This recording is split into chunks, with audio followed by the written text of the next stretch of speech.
అమాయకులను అడ్డం పెట్టుకుని విధ్వంసం చేస్తామంటే ఊరుకునే ప్రసక్తే లేదన్నారు మంత్రులు శ్రీధర్ బాబు, దామోదర్ రాజనరసింహ.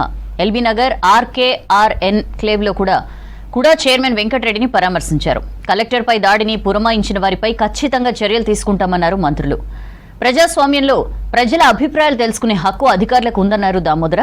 ప్రజలకు నిజంగా న్యాయం చేయాలని ఉంటే ప్రజాస్వామ్య పద్ధతిలో వెళ్లాలన్నారు శ్రీధర్ బాబు.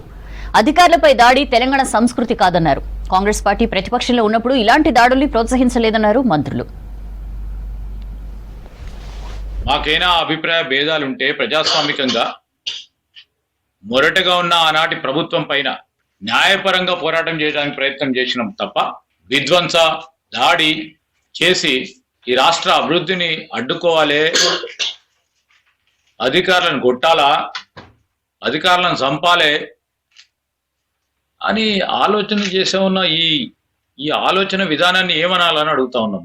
వారు ఈరోజు వారి ప్రవర్తన ద్వారా ఎంతమందికి ఇబ్బంది కలిగించే ప్రయత్నం చేస్తూ భయాందోళన సృష్టించాలని ఒక కాన్స్పిరసీని రచించి అధికారులపై దాడి చేయడం అనేది ఖచ్చితంగా ఖండిస్తా ఉన్నాం. వెంకటరెడ్డి గారు వారి గాయాలను చూస్తూ ఉంటే ప్రధానంగా ఆ దాడిలో వారి ఇయర్ డ్రమ్ దెబ్బతిని ఇబ్బందికరమైన పరిస్థితిలో ఉన్నారు. దీనికి బాధ్యత ఎవరు వహించాలా?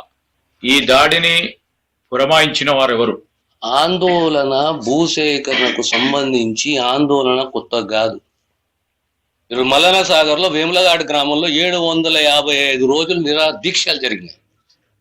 దీక్షలు 755 రోజుల దీక్షలు. మరి ఇక్కడ హింస జరగలేదే. ఆర్డీఓలు వస్తుండే, కలెక్టర్లు వస్తుండే, జాయింట్ కలెక్టర్లు వస్తుండే, అందరు వచ్చినా ఇక్కడ హింసాత్మక సంఘటనలు జరగలేదే. ఎందుకు జరగలేదా? కాంగ్రెస్ పార్టీ కదా ఉండే ప్రతిపక్షంలో.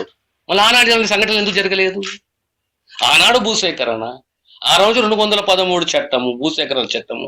మళ్ళీ ఆనాడు ఈ సంఘటనలు జరగలేదు. ఈనాడు ప్రత్యేకంగా ప్రభుత్వం వచ్చిన 11 నెలలకే ఈ సంఘటన జరగడం ఏంటి అంటే మనం ఏ కోణాలు ఆలోచన చేయాలి? ఆలోచన కాదు, అర్థమవుతుంది మనకు ఇది ఒక కుట్ర అని చెప్పేసి.